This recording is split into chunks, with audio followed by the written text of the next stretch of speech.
Hi, my name's Lisa Lightband, for those that don't know me, and tonight I'm going to take you through how to adjust columns in Weebly. Let's get started. For this demonstration, we're going to use this template that has 2 columns of text.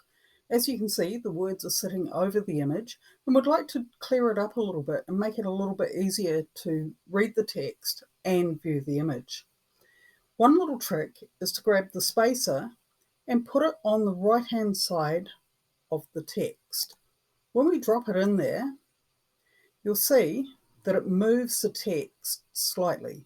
We can control it finely to about that point. If we go a little bit further, you will see that the image moves and the text doesn't quite sit as well. So put it in a position that you feel most comfortable with. And as you can see now, the image is actually a lot clearer and visible. So we can do the same with the name at the top here. If we put it to the right hand side there, and boom, it's gone there, and you actually get a clearer view of the image. Now, to delete columns, basically it's a reverse procedure. So delete the content that's holding that there, and you'll see that pops back. And we're going to delete this content here,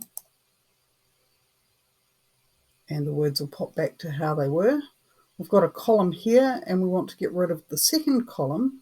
Just delete the text that's holding that column in place, and boom, the text pops out as a single column. We can add other things to make it back into a column without text there, and we can then drag that to where we want it, like so. And if we delete the spacer again, if we want a second column of text, we can bring that second column of text out to the right, drop it in there. Now, the words are still over, so we want our spacer again. And here we go. We've now got our text.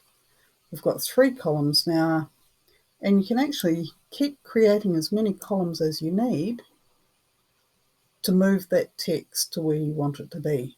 So there's a couple of methods there that we can use to actually get your text to behave when sitting on top of an image. I hope you found this tutorial useful. Please like or subscribe to my channel, and my contact details are at the end of this video. Thanks for watching. See ya.